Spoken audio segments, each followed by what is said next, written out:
Lipton Tea and Lipton Soup present Inner Sanctum Mysteries, starring Boris Karloff.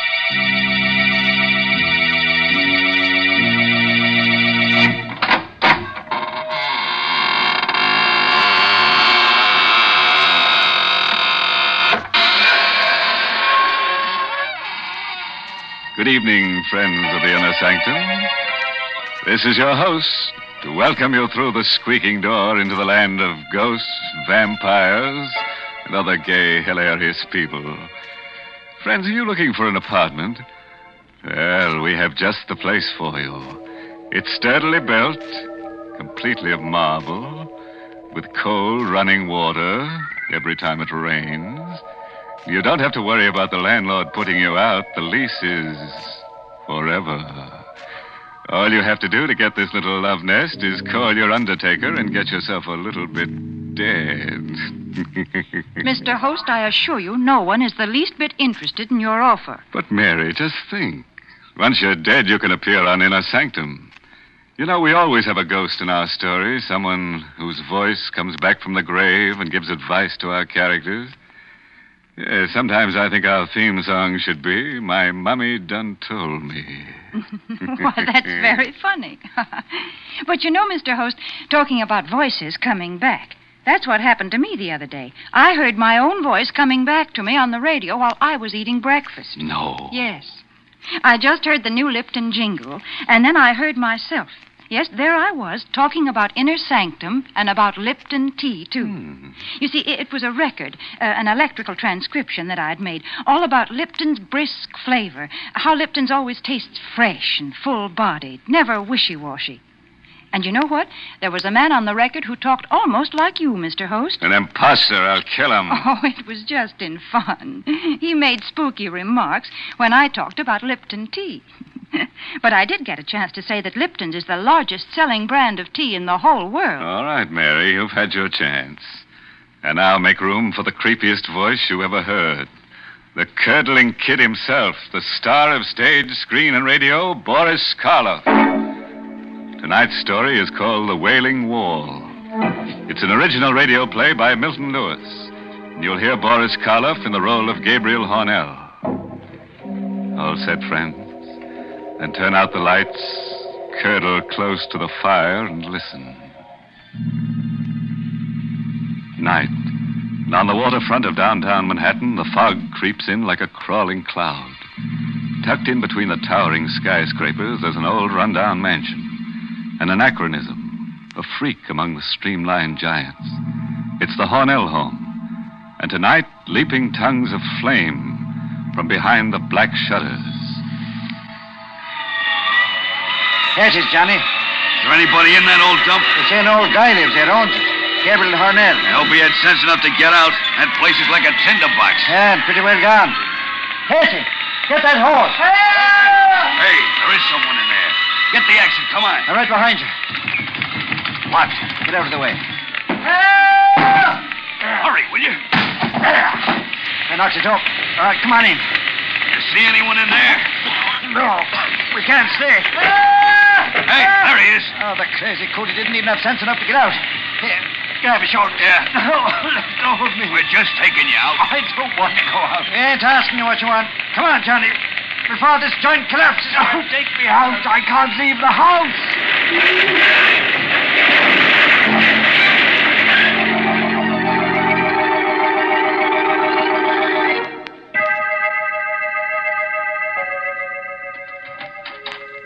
Good evening, Mr. Hornell. I hope you're feeling... Mr. Hornell? Mr. Hornell?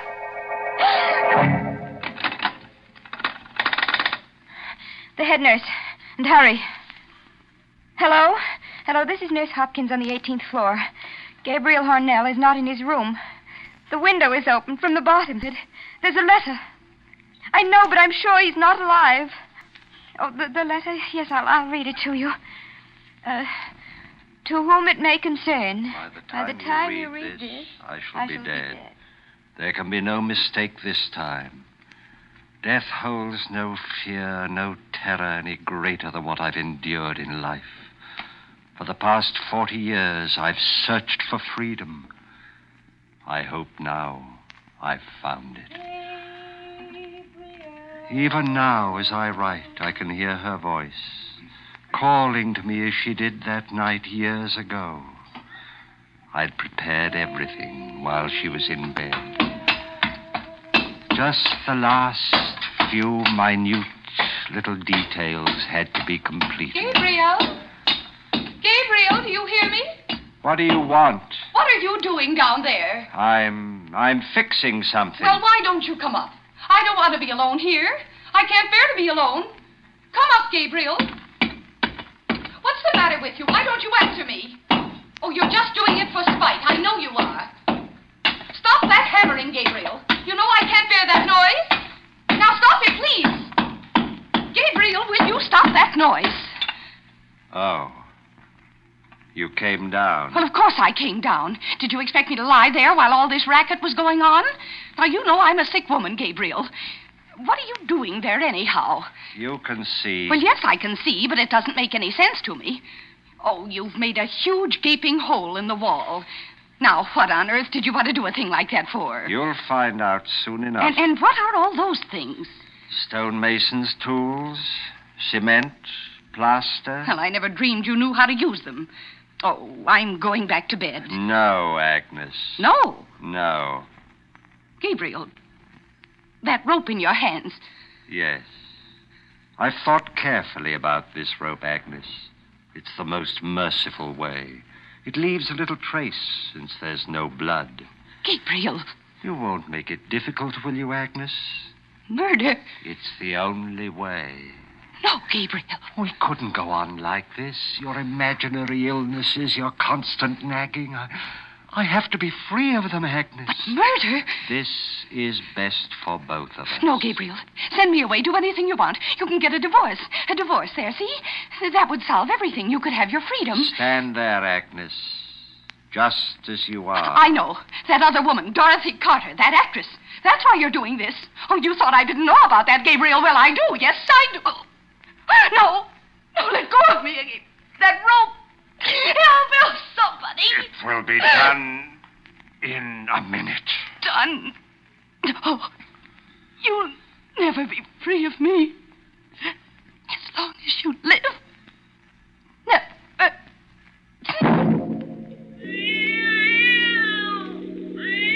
The cat saw everything with its yellow eyes. The cat saw me take her body to the tomb I'd made in the wall. The cat saw me place her there and carefully seal it up. I worked quickly, skillfully, with infinite care. First the bricks, one on top of the other, then the plaster. Then the wallpaper to match the rest of the room. That wasn't very difficult. In a short time it was done. I was free.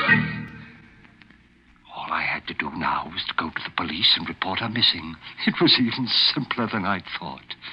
I put on the coat. I was about to open the front door when I heard it for the first time. I thought it must be my imagination. I listened carefully. I rushed to the wall, put my ear to it. What I heard made icy perspiration ooze out of every pore of my body. The wail was coming from the wall. It was like the insane shriek of some creature of another world. Was she alive in there? She couldn't be. She was dead. I knew she was dead. And yet I heard her voice wailing. I could swear it was her voice. I couldn't go out as I'd planned. What if someone else should hear it? Would they go to the wall? Investigate? The doorbell. Oh, it couldn't be at this hour. It couldn't be, but it was. Who? Oh, I had to risk everything and answer it. I'm sorry to disturb you, Mr. Hornell. It was Patrolman Cleary. He was the officer on the beat. He was blue with cold. I was passing by and I saw the lights on. I peeked in the window. You looked in? Yes. Since you were still up, I thought I'd ring. It's pretty cold out tonight, and I'd like to warm these old bones for a minute. Oh, yes, of course, Cleary. Don't stand there in the door, man. Come in. Thank you.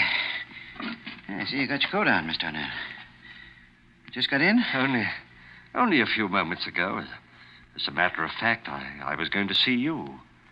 See me? Why, yes. It's about my wife. Hi, something wrong? I hope not. I was out all evening. When I got home, she was gone. It's not like her, Miss Darnell. No, it isn't. Was she alone all evening? Yes, at least I think she was. You know, she hasn't been feeling very well lately, and I hate to think it possible, but she may have destroyed herself. Mrs. Darnell? No, she wasn't the sort. Oh, she was ill, terribly ill. I tried to keep it secret until she recovered, but the doctors knew. Insane? Yes. Don't you see?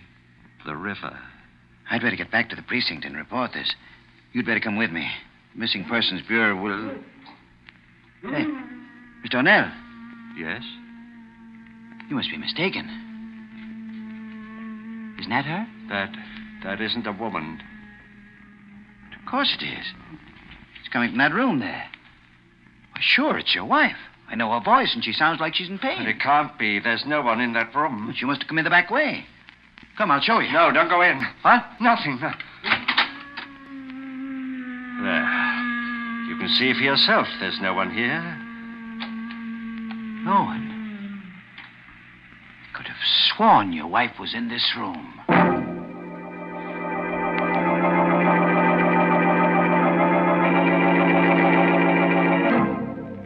Well, how'd you like to live in a house with wailing walls? Well, one thing you have to admit, things aren't so very dead in the Hornell mansion. Or are they? Well, all I can say is I'm glad I don't have to live in that house with that awful wailing. Why, Mary, there's a wailing, whistling kind of noise in your house, too. The first time I heard it, I was so scared I shivered in my shroud. What? Oh, you're talking about my whistling tea kettle. Oh, goodness, there's nothing scary about that. Now, if you'd only try Lipton tea with its wonderful brisk flavor, that whistle would sound as cheery to you as birds whistling in the morning. Especially on these chilly mornings when a cup of Lipton's just makes you feel like the sun was shining inside of you. And, folks, if you want a sunny disposition, you should try relaxing with a cup of Lipton tea after a hard job like, well, maybe washing out your window curtains. Yes, and what's more, you can help your friends feel right with the world, too, by serving them Lipton tea when they come to visit you. Lipton's always taste so tangy and heartwarming, never flat or wishy-washy. Yes, that brisk flavor makes all the difference in the world. All right, friends, we've given you a chance to warm your blood. And now we fondly hope to turn it to ice again, with the help of our star, Boris Karloff. Oh, let's hear the second act of Inner Sanctum. We continue with the strange letter left by Gabriel Hornell. Cleary watched in silent fascination as the cat screamed and leaped against the wall. Would he notice the new wallpaper in the dim light? Suddenly, the policeman turned to me. Yes, I guess that noise is only the wind. Strange how like a wailing woman it can sound, isn't it? Yes. Well, I'll be leaving now. I guess it'll be all right for you to stay here. I'll make a report at headquarters about your wife. It's very good of you, Cleary. If she turns up, you'll let us know? Yes, I'll let you know. Good night, Miss Darnell. Good night. He left. I locked the door and came back to the room where my wife was entombed. Was she still alive inside the hollow of that wall? I listened all that night. The wailing rose to a high, insane shriek, and then, towards morning, began to grow weaker, as though she were losing strength, and it seemed to die. The cat crept away. There was a merciful silence in the house. She was dead. She had to be by now. I sank down onto the sofa into a feverish sleep.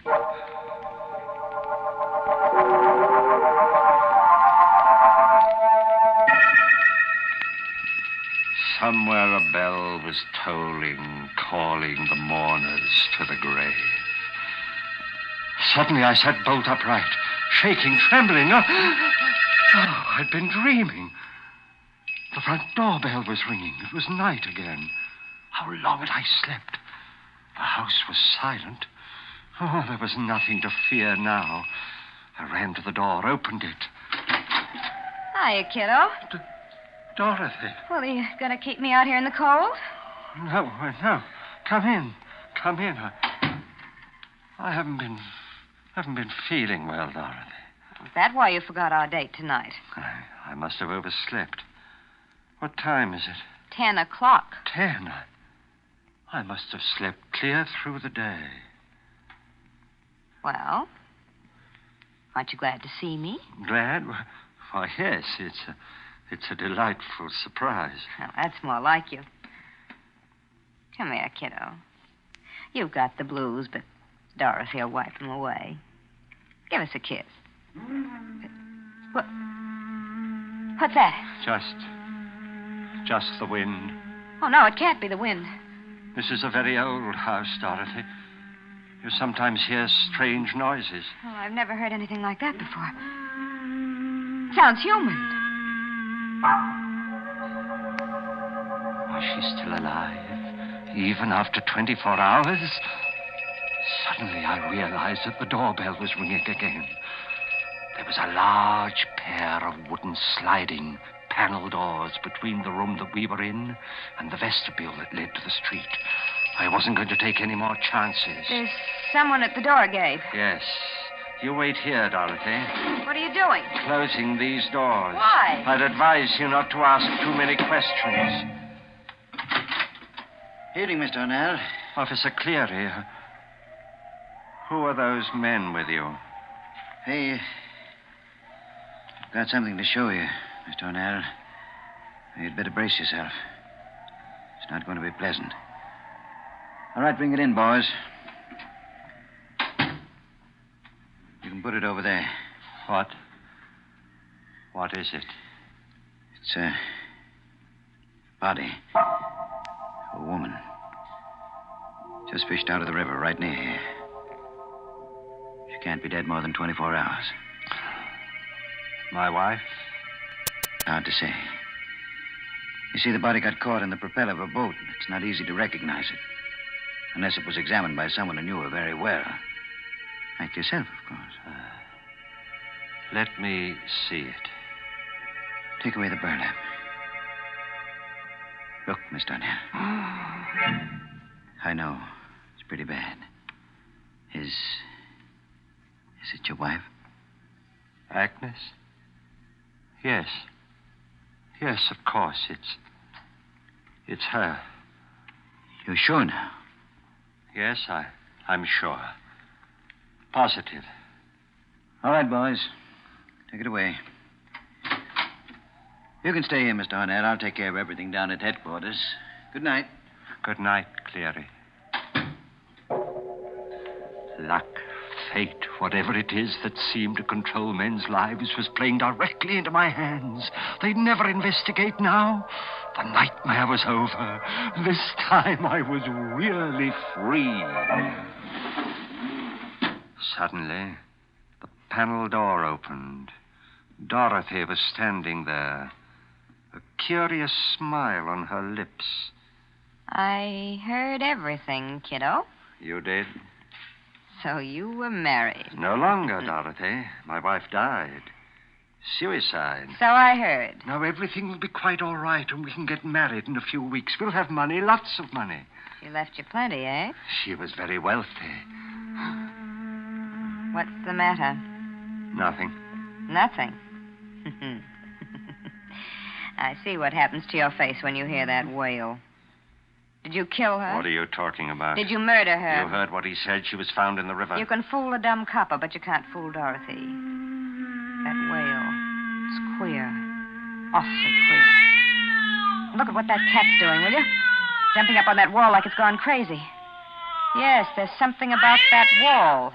That's what the cat's trying to tell me. Something about the wall. You better stay away from there, Dorothy. I'm going to find out something. Put that bookend down. Not till I'm done with it, kiddo. What are you doing there? I'm going to break through that wall. You crazy fool, stop it. No!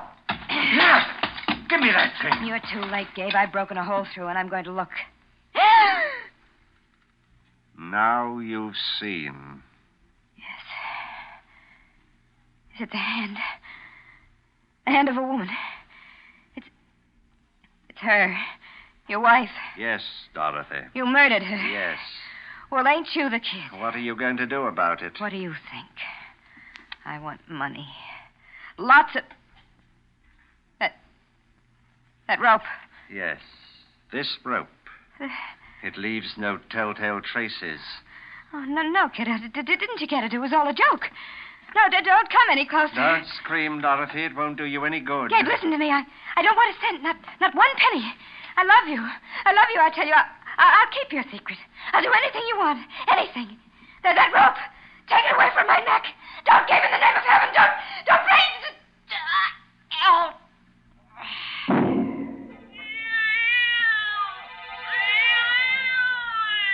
She was dead. I took her body, put it in an old trunk in the storeroom of the cellar. I had to think of some plan, some way to get rid of those bodies. In my confusion, there was only one thing that I was certain of. I must never leave the house, not even for a minute.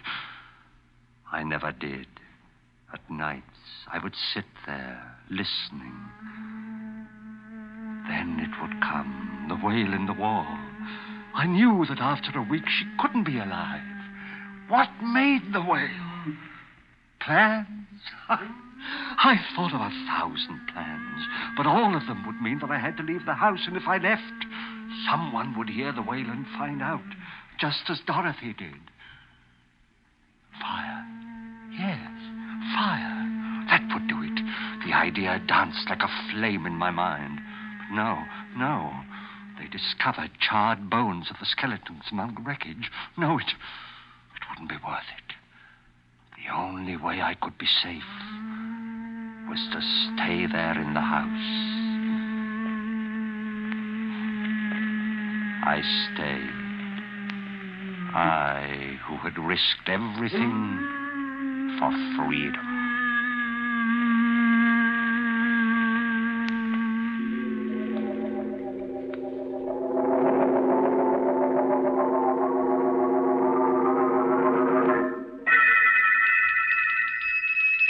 One day, the doorbell tinkled. I opened it. Mr. Harnell? Yes? I'm Mr. Crawford from the bank. May I come in? Just in here, in the vestibule. We've written to you 12 times, but you've never replied. What do you want? Well, Mr. Harnell, you may not realize it, but you've overdrawn your account. The money your wife left is gone. Gone? So short a time? So short? Why, she died 40 years ago. 40? It seems only yesterday. We've been investigating. Even the grocer who used to supply your food no longer will extend you credit. What do you want with me? I'm not starving. If you'd see your face, you'd realize that you are, Mr. Harnell. Now, if you'll only be reasonable, we can see to it that you get $250,000. $250,000? How? By selling this house. It's become very valuable. No. You get out of here. Get out. But, Mr. Harnell... Get out! Very well. He was right. I was starving. That night, when I heard the wailing begin again, I came to a decision. I had spent 40 years in the house. More punishment than criminals receive who've committed even worse crimes than mine. I'd take a chance. I opened the wall I'd sealed up 40 years ago. She was still there, but the wailing continued. Why? I looked into the tomb I'd made for her, and then I saw it. I saw this thing that had ruined my life. It was a tiny hole in the outside wall that I'd made when I first broke it open. The wind rushed through and made that horrible wail. What was the use? I took a match out of my pocket. I set its flame to the curtains. In a moment, the place would be an inferno. But I decided to stay. I wanted to perish with the house. In death, at least I'd be free.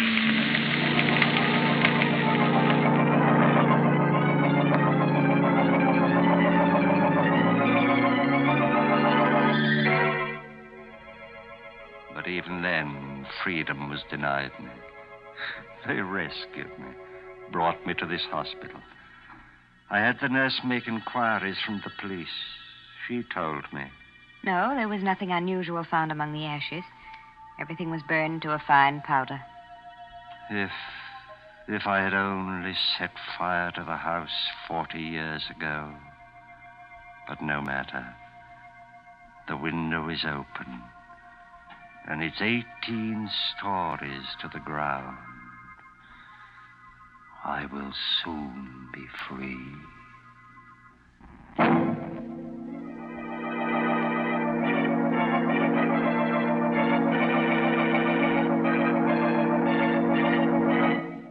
Meow. Everybody's dead but the cat. And we overlooked him because we couldn't find him. Of course, I'm sorry that wall made such an unpleasant noise, such a tuneless wailing. We tried to teach it to whistle the new Lipton tea jingle, but we didn't have time, eh, Mary? Now, you just stop teasing me, because I'm not going to talk about the Lipton jingle now. No, and I'm not going to talk about Lipton tea either. Instead, the Lipton people want me to remind you folks about something important. I mean the Victory Loan Drive.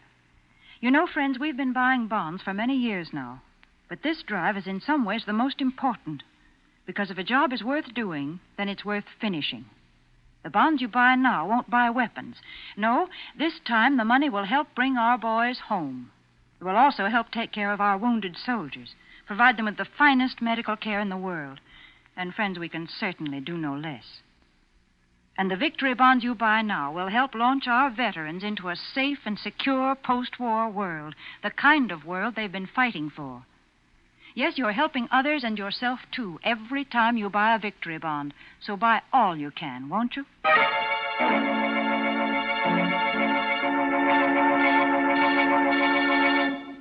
All right, friends.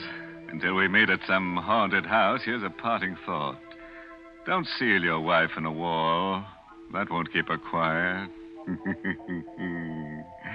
Oh, by the way, this month's Inner Sanctum mystery novel is Devil in the Bush by Matthew Head. Yes, and next week's Inner Sanctum story, directed by Hyman Brown and brought to you by Lipton Tea and Lipton Soup. Next week's story is about a man who gets hunches. His hunches are about death. He's sure he's going to be killed. Not by poison or fire or strangling. Nothing simple like that. No, our character has a nice, interesting death waiting for him. Oh, if you'd like to be in at the death, drop in next Tuesday. And now it's time to close the squeaking door, so good night. Pleasant dreams.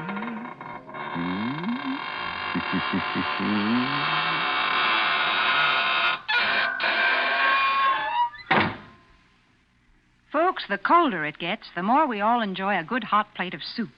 And for soup with a fresh, home-cooked taste, you can't beat Lipton's noodle soup. Yes, Lipton's is blessed with a real chickeny flavor, and it's just swimming with tender golden egg noodles. But listen, Lipton noodle soup takes almost no time at all to prepare. And Lipton's is economical, too. Costs less and makes lots more than canned soups. So don't forget to try Lipton's noodle soup. And don't forget to tune in next Tuesday night for another Inner Sanctum mystery.